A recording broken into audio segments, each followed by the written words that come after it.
Feeling lost and alone? Looking for validation from your partner, only to find the feeling of rejection and continued frustration? You're together yet so far apart. Now your frustration has turned into disdain and resentment. Your insecurities have begun to affect every aspect of your life. Ironically, you have now become the cold and detached one, shielding yourself from the uncertainties of your relationships. Dr. April Brown has created Bringing Intimacy Back, a series of discussions that are designed to help you reclaim what you have lost along the way. Dr. April will help you rediscover and reconnect to the intimate relationship your heart so desires. Go to www.bringingintimacyback.com today and let the healing begin. Welcome to the Bringing Intimacy Back show, where intimacy is real. On this show, we aim to help you increase the intimate connections with your significant other, your family, your business network, your community, your higher power. We give you the secret power to intimacy, to create a life you love or love the life you create. Well, today we have a very special guest on our show and a very special topic that we're going to talk about. Our topic today is balancing love and law, and we have some wonderful divorce lawyers who's going to guide us on how to keep this spark. But they're not only going to guide us in the sense of, they're giving us information, but they're also living it, okay? They're living how to live and work together and even parenting together.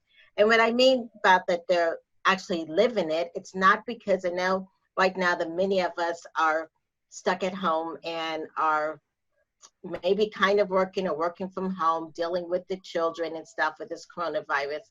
And we're like, oh my gosh, how can we balance it all?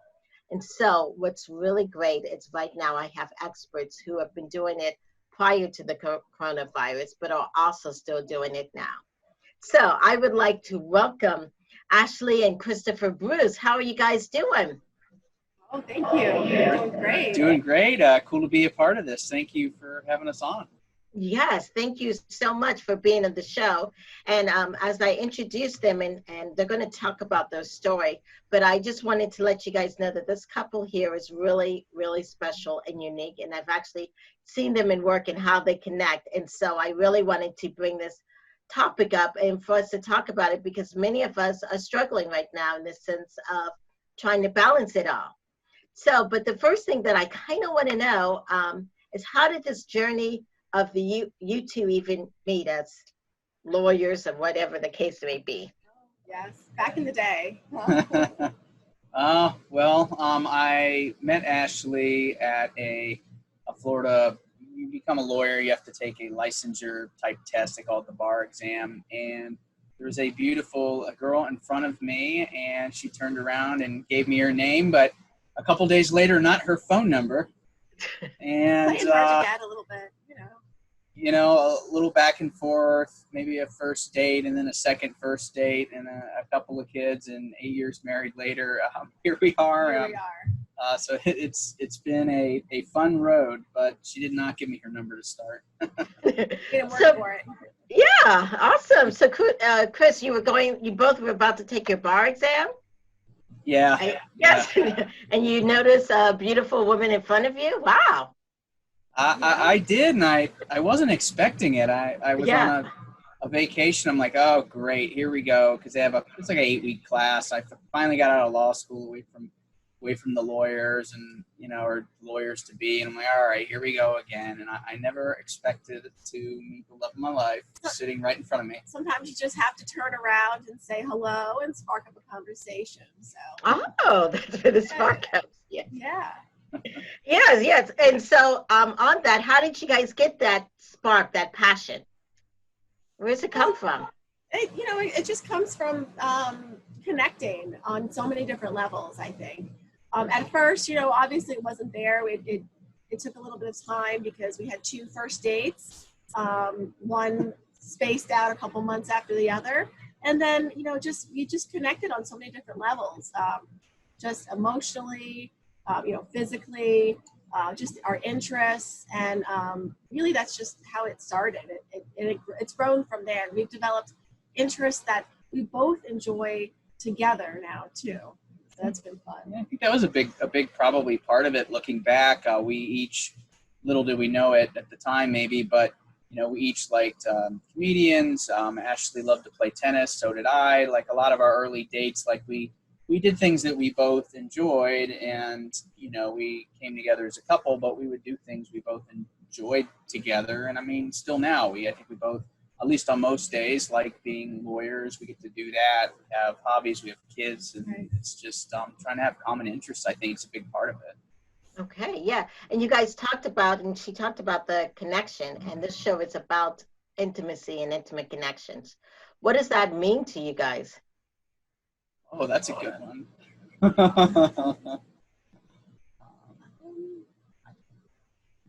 What comes to mind for me is I think that one of the biggest things that we do is we just try to talk to each other about their day, what's going on in their life, and actually try to listen and actually care about what the other person's saying. And I guess that creates a sense that we're connected to each other, caring about each other, that maybe flows through to a lot of other parts of our life. I guess for me, it's a lot about communication. Yeah, absolutely. And listening and truly listening, not just waiting to talk. When he says something that's bothering him, or he had a particularly hard incident in a day, kind of digging a little bit into that and exploring that as well. And that kind of, that brings intimacy out in our connection as well, with just talking to each other and understanding each other on a different level. Yeah.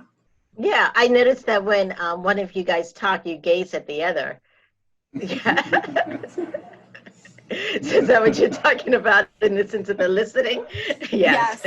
Yes. It's like deep, thoughtful listening, which is really, really a nice thing that I think both of us actually do. Even when the kids are in bed, one of the things that we really look forward to is just downloading everything, not necessarily work related, but just kind of, sometimes we call it gossip. What's the gossip of the day? To just kind of share with each other what we've experienced throughout the day. Yeah, I'd say that's a big part of it too. Right. And I know since you're both the lawyers, you connect on that level, I guess. Yeah, and I think that's made our relationship, I guess, maybe easier. I don't think you have to do the same thing as your spouse, but it's certainly, I think has helped both of us appreciate each other's day a little bit more. I mean, now we work together, but it wasn't always that way. And I mean, she could have a tough day, and we each kind of understood what each other was going through, or we could easier relate to each other. I don't think we have to do the same thing to relate to the other person, but I think it's been quite helpful. And it's understanding each other too. Like if I had to work on a weekend, or if we have a particularly pressing hearing coming up, he could empathize and understand what it's like to be in that situation. Okay. So that has certainly helped, instead of saying, why are you working all weekend? It's more like, what can I do to help comfort you during this particularly difficult time? Awesome. Yes. And so I'm curious also, that the passion of law, is it the same for both of you guys? How did you guys get into law, each of you? I think we have different paths. My path was always pretty direct. My mom was a divorce and bankruptcy attorney for 30 years here in South Florida. So just kind of following her and her instilling the passion in law and helping people, and it's a pretty direct path. I went, straight through undergrad. I minored in legal studies while I was at UCF, and then straight to law school. So it's always been a pretty direct path for me. Yeah, I was a little different, but my mom had something to do with it too. Okay. But my mom and dad, they both encouraged me to go to law school. They thought that I should go into something that, would be a stable platform. They both were. My mom's a CPA, and she was like Ashley's mom, kind of entered into the profession at a time to where there weren't any women doing it. And she had to work very hard to get where she was at. And my dad, was in law enforcement. He had to work very hard. And I think they wanted to see my sister and I do something to where, maybe we didn't have to work 2 shifts of a full-time job to have a comfortable family. And they kind of told me to do it, but I was supposed to be a tax lawyer, and then I really liked business transactions, and I started at some super huge law firm the last time we were going into a recession. Okay. So Yes. that was very short-lived, and a divorce lawyer I came to know in town gave me the opportunity, and I never thought I would be doing this and making a career out of it, but after I was given a chance from somebody who was very good at what they did to learn how to do it, I really enjoyed it. So why move on from that? So it's fun. It's been rewarding. I enjoy it. It's been particularly rewarding, I think, for both of us to be able to help people. And what we do, it's divorce lawyers, is you really deal with the person, and you see them hopefully, not all the time, but when we try to get our desired results, getting the person from an unhappy place, oftentimes to a place where they're happier and more respectful of themselves and easier capable of smiling each day. And it's just, you really do a life transition. And it really is motivating when you see that work to be part of it. Right, definitely. And the one thing that I was so impressed by you guys as lawyers, and even as you're just talking about, you like to help families out in relationships. You also have this site called Stay Married Florida, which is kind of like, some people may think it's like the opposite kind of what you do. Yeah, what inspired you to create a website and the whole, system called Stay Married Florida? I think the biggest part of it was that we wanted to give people a chance to have some resources to hopefully avoid divorce. I was doing divorce and family law a few years before Ashley and I joined together, and you just see as the divorce happens, it really affects not just the family getting divorced, but the people that rely on, the family, the kids in the future. Not always things that can't be, surmountable, but it really affects more than just one relationship. It affects almost the whole ecosystem of people around it. So we wanted to try to create a platform to where people could learn more about maybe, stepping back from the conflict in the relationship and trying to, fix what was and still has the potential to be, a good thing, bring the intimacy back, so to speak. It's, it's oftentimes there was, a true spark with people at some point in time. There. And, years or children or an acute event in their lives might, put out the spark, but it doesn't, mean they shouldn't try to reignite it. And divorce is there. There are people who need it, but in my view, many people don't. Yeah. So sometimes you guys are seeing sparks in couples that are trying to get divorced, and you're providing a resource. Yes. Okay, awesome. Yeah. How long have you guys been doing that?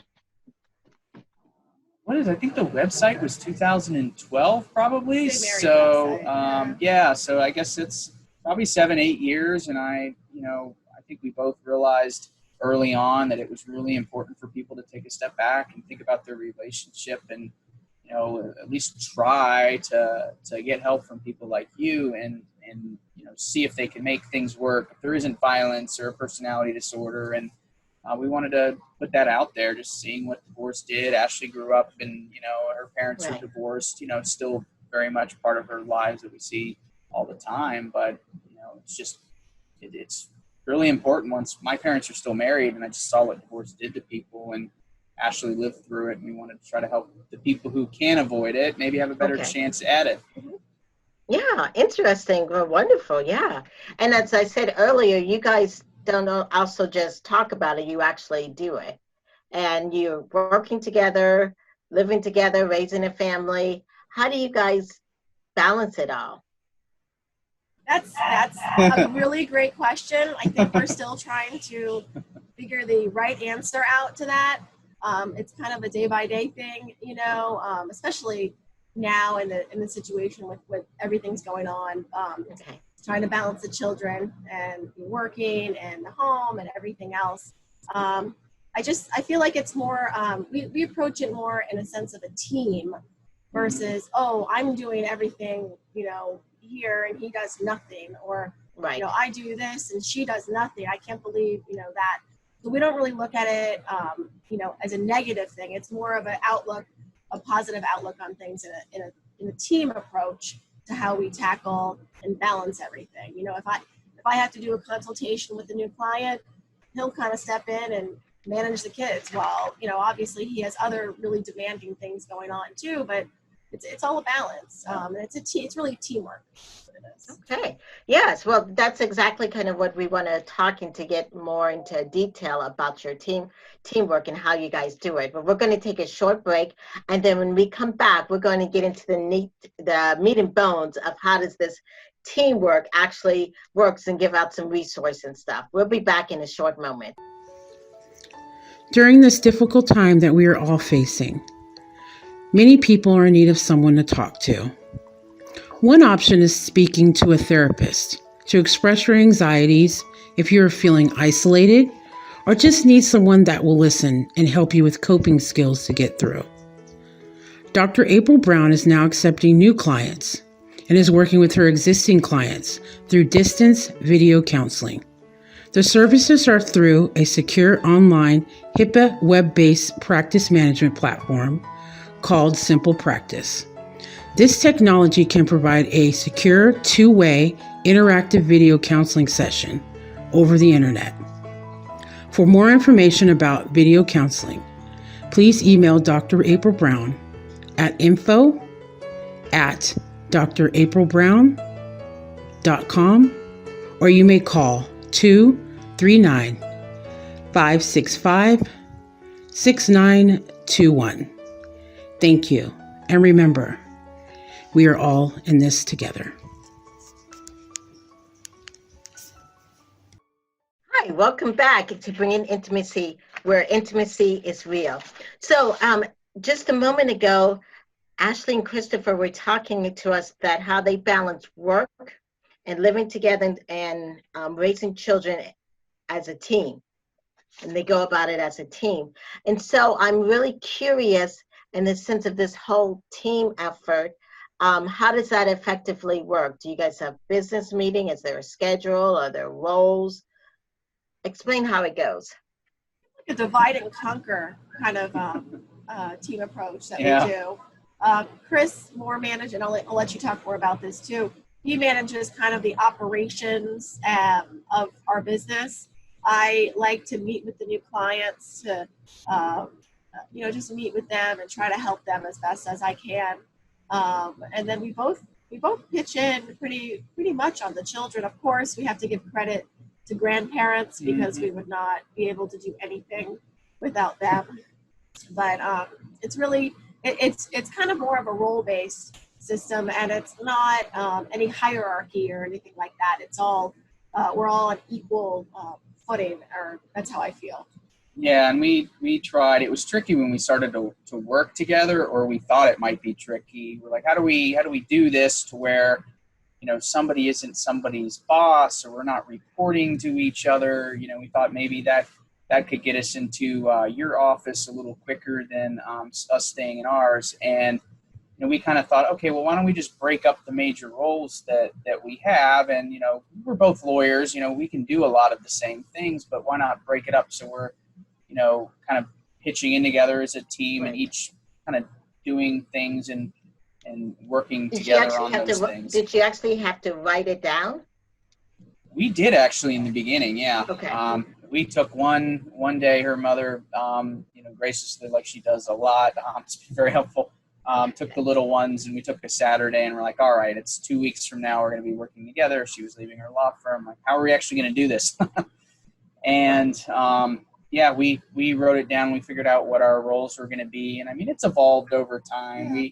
We kind of have what was supposed to be a weekly business meeting, but I feel like we keep falling out of it. But we talk every day, kind of at the end of the day, just about everything. And I think, worked so far pretty well. So far, absolutely. I mean, he's in what we do. He's considered the specialist. He's board certified, so it's very few attorneys in the state that are board certified. So he knows a lot about the family law aspects, and sometimes I have to ask him about the details of nuanced issues sometimes. So it works well with him not saying do this or do that or anything like that to me, because I also feel like I'm pretty accomplished in my career as well. So we've been able to really not make it hierarchical or anything like that. So it's been wonderful so far. Good. I know we have some Facebook people that are listening. And so Heather on Facebook has a question. Like, do you guys set up certain quiet times for each other? Like, have a time for myself? And how do you guys keep this spark and love alive? That's a great question. I strongly believe that you definitely need time for yourself to recharge, especially if you're a little bit independent, which I feel we both are. Just recently, I have developed, I have come back into something that I've actually really enjoyed as a child. It was horseback riding. So now I get to do that periodically, throughout the week whenever I have the opportunity to do so. So that's one area that I'm taking the time for myself to recharge and feel a little bit. Is it on a schedule that you do it ever so often? Yeah, it's on a schedule. Okay. Yeah. Yeah, I'd say so. I mean, she's able to do it. Usually there's a couple of nights a week to where, she's able to go do that, and one thing in one of the mornings. And I'm working on having mine, but I think it's good to have, like, we kind of talked, it's like good to be able to, I mean, we often go do the horse stuff together too, yes, but to be able to have something you can separately kind of pursue, to have a little bit of space is probably a pretty healthy thing, I think. Yeah. Yeah, good. So also, in the sense of you guys working together, is there challenges of working together so closely at home all the time? Because for many of us, this is new. You know what I'm saying? Where you're, yes. Yeah. How has that changed your relationship, spending so much time together now? And absolutely, you have to have boundaries. Very important. I call it, like, for example, I'll just give you some examples.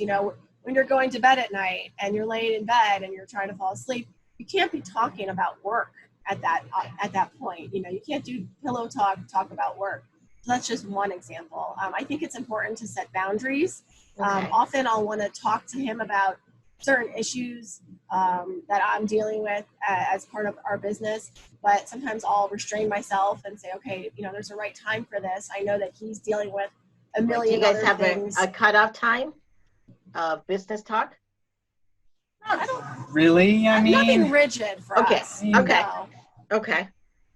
Sometimes we probably break it because, I mean, at the end of the day, I mean, we do both like what we do. Yeah. We love the people. We have a great team that we like, doing it with. And I mean, when we first started, we're kind of like we would come home with, what's the gossip? And, we didn't talk about confidential client things or anything like that, but we were kind of wondering, hey, we're going to work together. Like, how's there going to be gossip because we're working together? Right. But there's always something. I don't know. We found gossip. Yes. Yeah. And so also, in the sense of spending just time by yourself and then spending time as a couple, how do you guys fit that in? Do you have a support system, or because you guys have children, young children? Mm-hmm. Yes, we have children, 3 and 4 years old. Wow. So they're always around. We have definitely a support system. Again, the grandparents are vital for finding appropriate childcare that, look, like the kids are going to be fine if you leave them with a babysitter on a Saturday night. I feel strongly that it's important to have a very strong relationship together. Chris does too, because everything stems from that. And that's really the pillar, I feel. So if we need time together, which we often take actually, when everything opens up again, we like to go out on our date nights probably every other weekend or so. So we feel like that's very strong. Good. How have you guys been managing? Is the daycares closed now, I'm assuming? They are. Yeah. So how are you managing with 2 little ones? And whose attention spans are short. I'm sure the same way your other listeners are managing. It's a mixture of, elatedness and, oh, wow, they're home all the time. I get to spend so much time with them, to, oh my gosh, I'm pulling my hair out. We're lucky that they're not of school age yet. So it's not like we have to sit down and, homeschool them. So that's an added issue that a lot of people are facing. But it's been a trek. It's fun. It's tricky though. I mean, there's no magic bullet to it. I don't think there's a perfect answer, and thank goodness for our family, especially her mom, who's very close to us in relationship and in proximity. I mean, she's been a godsend with watching the kids, so we could do stuff like this. Although who knows, we might get a knock. They might pop in. You We'll never see. know. Okay. So when you guys, some people feel bad about asking their parents to help out, but you guys are pretty good at doing that. All right. Yeah. I think so, and they've been, especially her mom, but also her dad and my parents. They've been very generous. I think they know maybe we need some time together every now and then, and they're very helpful, thankfully.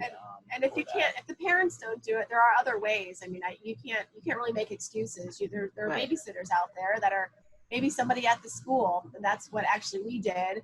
We got somebody at the school, and not affiliated with the school at all, but like it's an independent, give and take, and so there are no excuses to getting somebody out there to help you watch the children if possible. Okay, good, yeah. And so actually, a couple of other questions that are coming up. As lawyers, you guys are always sometimes dealing with negativity. How do you not let that affect you guys in your relationships? That's tricky at times. I think, at least for me, it just as a divorce lawyer, you see, okay, well, here's what people are doing that are making them have maybe unhappy relationships. Maybe let's try not to do that. One of the reasons I got to try to know a lot of therapists very early on, to help understand what are maybe the ways I don't end up like these people. But it's hard when your job, you want to be lawyers. Most people want to be lawyers to help people, and you see people who have pain and you can't fix it sometimes as the attorney. That's very difficult. And they're doing the same thing over and I mean, we've divorced one client before, and they were getting remarried to somebody that was just like their ex-spouse, and you just want to say, stop the cycle, like realize what's happening. So that is negativity when you can't help someone realize things. That's what professionals like yourself are for. I found like they always say, like I heard, meditate and exercise, all the world's problems will go away. And when I actually do it, it actually does help a good bit. And I mean, it does. I'm a weekend redneck. I drove a pickup truck, but when it gets really bad, I'll sit there with that Calm app thing on the phone, and it does actually make a difference. So does a little bit of exercise. Right. Yeah. Another question that's come up, not all lawyers, but some lawyers are very stubborn. When you get in the field and you're able to argue pretty well, how do you guys keep the balance of how do you guys argue, or how do you resolve conflict? Because both are very talented at it.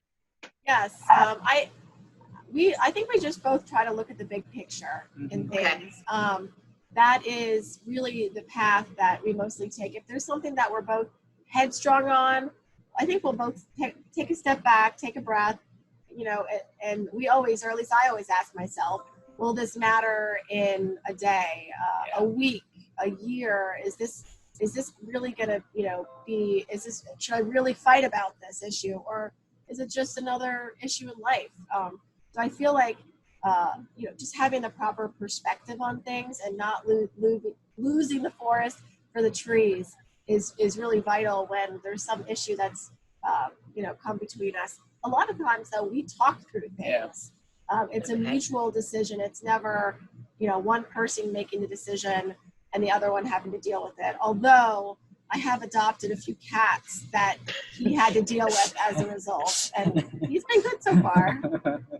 At a certain point, it's you deal with getting the yes, then it's just say yes. Okay, good. So what you're saying is you did a lot of self-reflecting. You do a lot. I'd say so. Absolutely. Yeah. Oh, you both do. Yeah. And just kind of making sure, instead of focusing on what that, like, I'm going to win. Like, what is the bigger picture?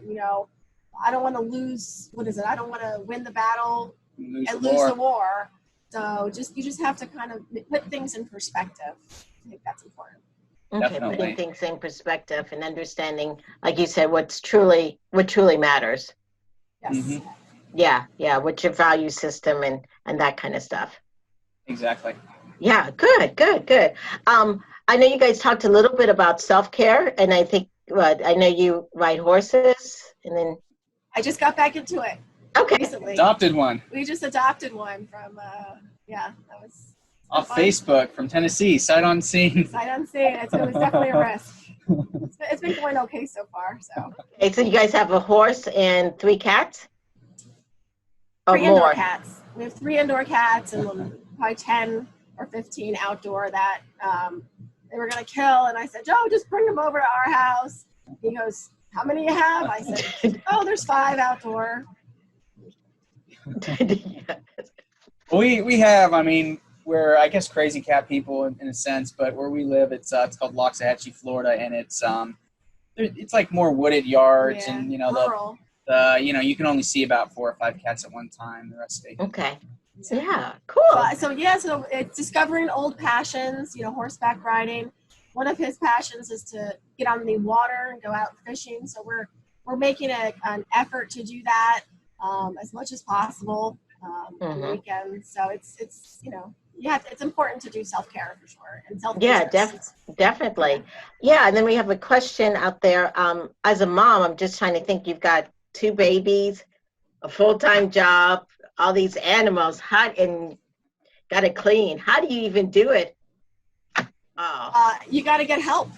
You can't do everything yourself. Just you have to recognize that you can't be perfect at everything. I'm not a perfect mom. I know that. I will yell Yes, you are. and thank you, honey. So you have to say that. So you guys do a lot of be perfect at validating. everything. Yeah. So you just have to realize that you're not going to be perfect at everything, and you have to identify where you need help. Like the house. I have somebody who helps me with the house just because I don't want to spend my whole Saturday doing that every week. So you just have to acknowledge where maybe you need help, and you have to get that help. Yeah. Mm-hmm. Yeah. I also noticed just in that interaction that you guys tend to always validate each other and have each other's back. And was that just something easy that happened, or you had to work on that? I think it's just our personality type. You want to make each other feel good. Yeah. I mean, you want to make your partner feel good and elevate them. Other people, if other people start doing that, they might say, why am I with you when you're making me feel bad all the time? So you just want to, spend a little bit of time to elevate the other person. So thank you. Good. Besides being lawyers, you guys have written the books? Oh yeah, we've got a few of them. Yes. Tell us a little bit about your books. Well, our best sellers, so to speak, and we don't really sell them, we give them away. They're on Amazon, but we pretty much, I think we met over a couple of the books we were giving out at one of the conferences. Yes. But, the most popular one is How to Divorce Your Controlling, Manipulative, Narcissistic Husband. There you go. Oh, boy. There you go. Yeah. But what inspired this one? What do you say? What inspired this book here? That was I tried to identify, before Ashley and I were working together, I had some great law partners, and we went in a different direction. And as I was forming the, what is now our firm, I tried to think of who are the clients that we actually enjoy helping the most, who are the people that really make us feel fulfilled and helping. And I was a little surprised to find out, but it was actually mostly women who were married to, abusive jerks.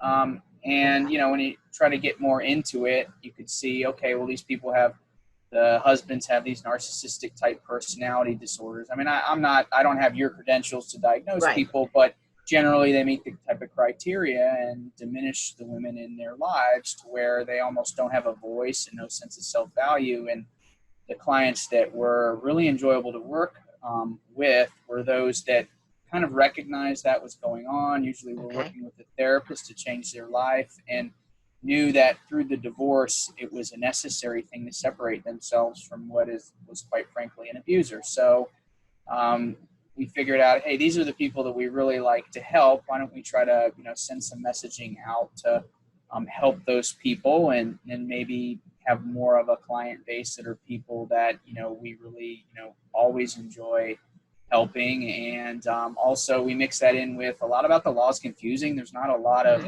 information out there that at least we as lawyers feel is accurate. So we wanted to also try, hey, there's another one. You got them all. You still kept them. Yes. But we want to try to get the information out. So even if people can't, work with us, or they're another area of the state, or cannot, they're not the right match for our services, they can still be helped by what we do. So that's the story, and we're sticking to it. Okay, yes. And just to let you guys know that these 2 books here are, like you said, that are free. Yes. And so, yes. So we're about to take our next commercial break. And in our commercial break this time, we would love to hear about your practice, what you guys do and what you guys offer. So just go ahead and take it away. Yes. All right. Well, we are Ashley and Christopher Bruce. We are with the Bruce Law Firm. Our main offices are in West Palm Beach and Wellington, Florida. We serve pretty much all of Southeast Florida, from about the Fort Pierce area down to Miami. We have 4 other attorneys full-time that work with us as part of our practice. And most of what we do are helping clients in divorce cases, usually when the other person is just a difficult person, has a difficult personality, there's a very serious issue with children, or there's a complicated financial issue to unwind, especially with business valuations and asset tracing. But that's what we do. We represent men and women, but our kind of particular passion is helping women who are in abusive relationships through the divorce process. We have a great team, and we love what we do. And we have a lot of books. The resources you're talking about, divorceinformationbooks.com. That's divorceinformationbooks.com. Has all the books that we have. You can download them for free. Or if you want them mailed to you, we're happy to do that, or send them somewhere where you can pick them up. The more people we help through the books, I think the better everybody is. So it's not something we sell. So take advantage of it, and we're always here to help. And our website is brucepa.com. Awesome. Thank you so much. And I do have a question, in the sense of, we're talking about divorce, and you just said that difficult people. So when does someone know maybe we should get divorced? Because I know it's more than difficult. It's easy when, not easy, but maybe people have a clearer perception. Maybe I should get divorced when it becomes abusive, when things, yes. But when situations quite aren't abusive, it's kind of, how do you know? That's a great question. Yeah, that's a hard one, because you have physical abuse, and I mean, right. you can tell that, and I mean, every now and then, I mean, somebody has too much to drink and they just don't know what they're doing, but most of the time they do. But the emotional abuse that's so much harder, and so many people, it's just, my heart goes out to them. It's mostly women, but I know it's men and women. They just spend their whole life trying to change somebody, thinking that it's them that's the problem. They want to make things better. And I mean, I think the people, Ashley could probably add to this, but I think when it's enough is enough is when you've been trying a long time. The person blames you for the problem. They say, you're the one that needs a therapist. Gaslighting, right? Go fix yourself. Yeah, that's a constant. When we hear that in our initial meetings, we usually have a little bit of a clue on who we're dealing with, unless they're the one that truly needs the help. And when they resist therapy, when they don't want to change, when they don't listen, when they continue to put you down, when they do mean things, that's usually a pretty good sign. When they keep you from other people, they don't allow you to have your own relationships. Also and financial control, too. And there's a thing about like doing all that. Like sometimes people do that and they don't know what they're doing, and their spouse sits them down and says, hey, look, this hurts me. And the difference is do they respond to that or not? Right. I think also a way to get into the right answer too is with a therapist. Yeah. Right. A lot of times talking it through with a therapist, and I don't know that a therapist will tell you for sure this is not going to work or you need to go get a divorce. They'll kind of, help you figure out, what's the best for you. Exactly. They would help you kind of lead to that answer yourself, so you can internally understand that this is the right path for me. Mm-hmm. I think so. And I mean, I've heard of a type of counseling that you may do yourself, but for people where there's not really abuse going on, they call it discernment counseling. It's kind of help people focus on, hey, is this something that's best for both of us to try to fix? Right. Sometimes the answer is yes. Sometimes it's not the best, and it's great when you can have.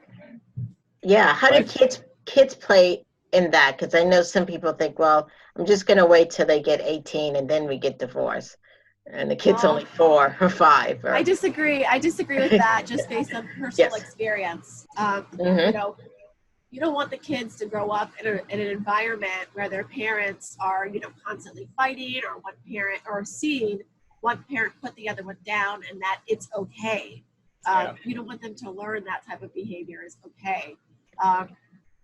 Yes, it is, I wouldn't say traumatic, but it is a disruption in a child's life when there's a divorce that's going on. It can be traumatic if both parents are fighting over the child and, alienating the child and not helping the child transition properly.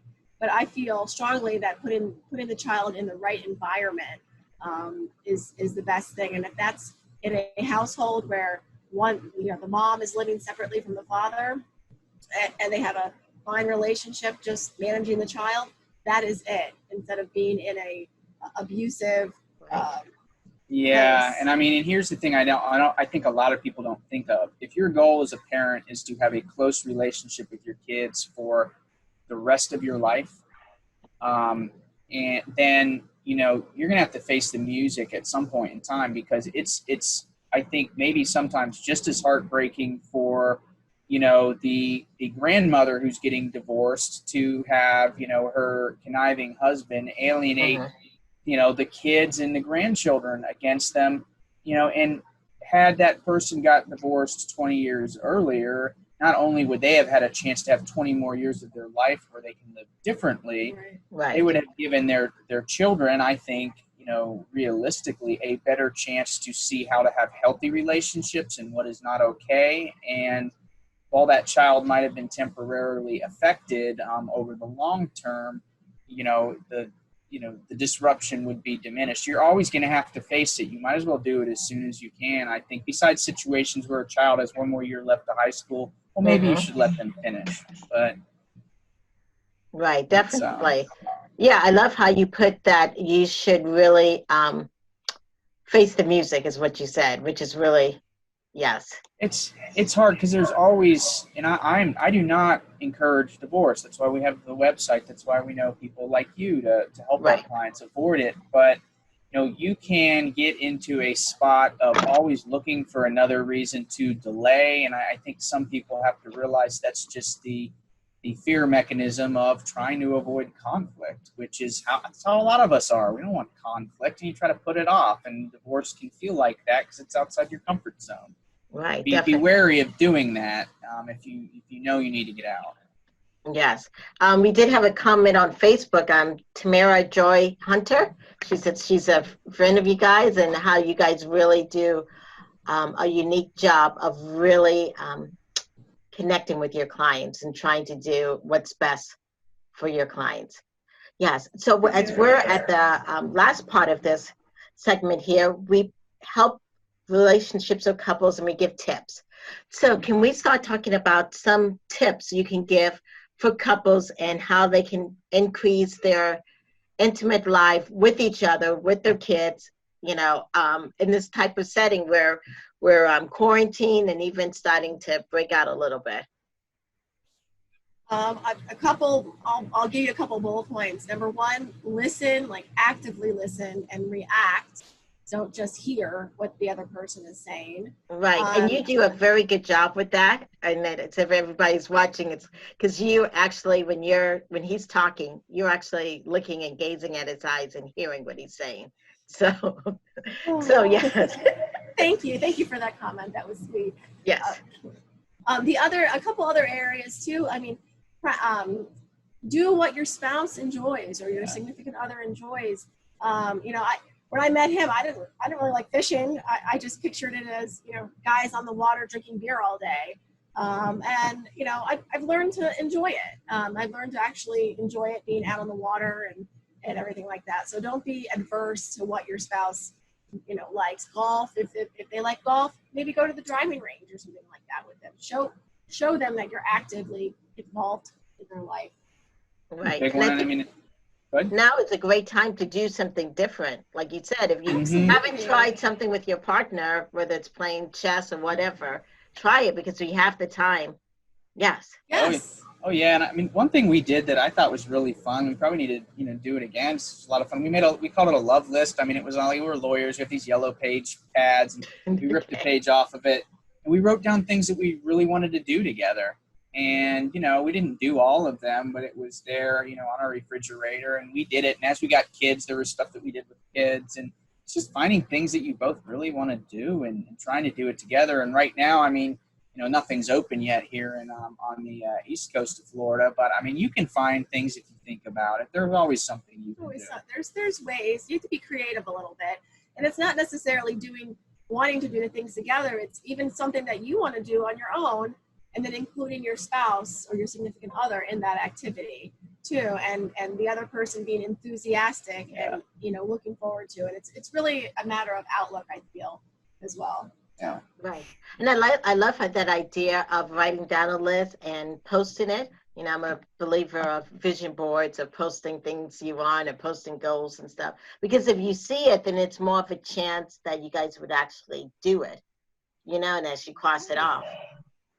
Right. And then also planning, like, 2 weeks out, let's go, I don't know, go stay at a hotel in some other town somewhere. Just do something kind of spontaneous and that would be, that you wouldn't normally do. So that, and then you can cross that off your list on the refrigerator. So you can visualize, oh, wow, we're, not only have we had a lot of experiences together, but here's also a couple of things that we never thought we would do that we wanted to do this year, go to, I don't know, like Mount Dora. I heard that's a really cool town. I'm dying to get there. We haven't done that yet. So there's just some things that, that you can do to really actively be involved in each other.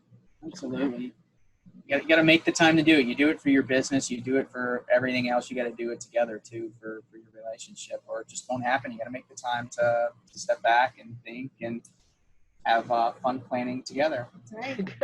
Good. So, Chris, I have a question for you because I know I asked a mom question, but there's a dad question, and I also see it a lot in therapy where a wife has one kid, and definitely by the second kid, she's always so busy, and then somehow this man here feels like he doesn't get her attention. Yeah. How did you deal with it after 2 kids and your wife has so much stuff going on? I think it was tricky. I think it required a lot of communication. And I think the biggest thing that, I realized I needed to do more of was basically saying, what can I do? And then following up and saying, no, what can I do?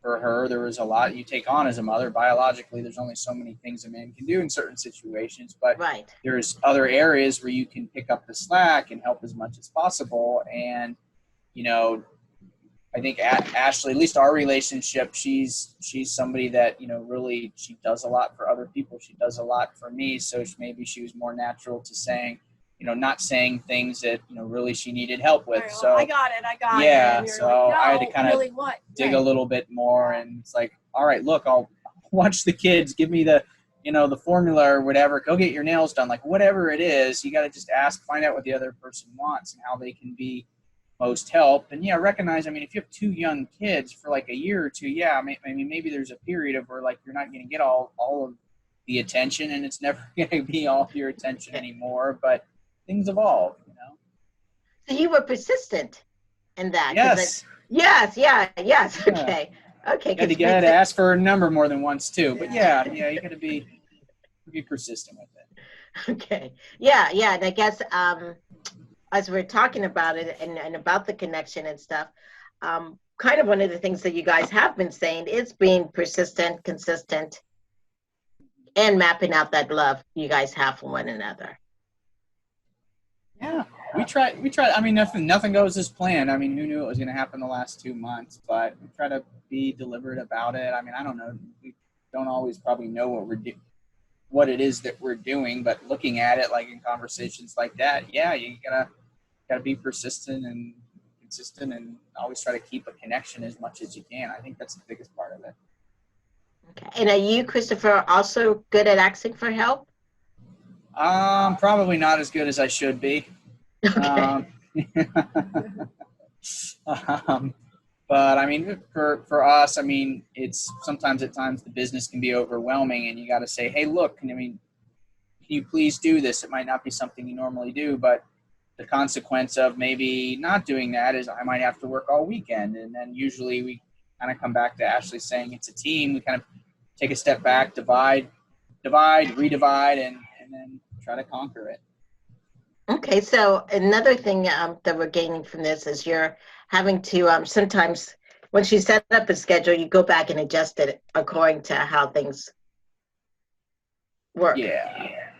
Nothing. No, you can't be rigid you about gotta it. be flexible. Yeah. I mean, Okay. this is you gotta roll with the punches a little bit, and sometimes we'll miss going out to a promised dinner or something like that, but you'll make it up. I mean, you just kind of have to be flexible in your relationship.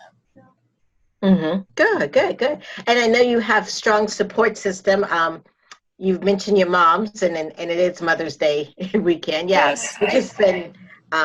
which is great that's coming up, and it's been thankful that you guys have strong moms. Do you guys also have strong group of other couples that you guys associate with that have the same? We do. We have some support groups. I mean, support groups, I say, like other friend groups. They're kind of, in bunches. We have different groups of friends that we hang out with for different, times in our life. Yeah, it's been interesting because a lot of our friends, we were friends with a lot of lawyers. I don't know how that happened. I guess we're lawyers, but and everybody is having kids at the same time, and then we all kind of scattered as to where we were. But I think we're at the stage of life now through our kids are getting older to be around other kids or meeting their parents and kind of, making new sets of friends. And we have, I think, each a couple of really good friends. And my friends are maybe a little bit more derelict. They didn't settle down yet, but we have some good couples that we get to do things with too, which is fun. Yeah, great. It's been truly a pleasure to have you guys on our show. And so I would like the audience to know how to reach out to you guys and about all your websites. And can you tell us again about your social media websites and different things? And I think you have a podcast too. Absolutely. BrucePA.com. That's BrucePA.com. Bruce Law Firm. Or you can type in divorceinformationbooks.com, and that kind of feeds into a page of our website. But that has most of the information. We're on Facebook as the Bruce Law Firm, and I think we even got a Twitter account hanging out there somewhere. But most of our presence is online through our website, where we have a lot of our free resources, a lot of videos. We have recordings on things like this, where we've been the one doing the recording. And probably the best resource, I think the most important one, is staymarriedflorida.com. And it has probably at this point in time, I think about 20 different podcast interviews, a lot of articles written by people who are truly the experts in helping people stay happy in their relationships. And, it's branched out over time into just how to have fun together. Like this would be a great thing to post on there. And how to get through divorce when it does happen too. So it's a lot of great stuff from the experts about it. We're just the information aggregators. It's the people who contributed the content that really the magic with it. Wonderful. So on that site also has, like you said, divorce recovery information, and it does. Yes, and a list of counselors and people looking for therapy and a variety of different resources. That's exactly, yeah. That's probably one of the more important things. If you're listening to this and needing the help, now there's throughout Florida a great geographical listing of people like you. You're on the website that are truly good at what they do, that we've had a chance to meet and been very impressed with. And our hope is people who maybe aren't getting the spark in their relationship before coming to us, they go to people who are the pros like yourself and trying to help reignite that spark and reignite that passion. And we want to encourage that as much as we can. It can truly change your life. Yes, yes. Well, thank you guys so much for being on the show. You have been wonderful guests that have provided so much information. And I love that how you guys help people in all aspects of the relationships, and that you actually are doing it and working it and doing your best. And thank you guys so much for being on the show. Thank you so much. Yeah, thank you for having us. Yes. This is the Bringing Intimacy Back show, where intimacy is real. Thank you guys. Bye.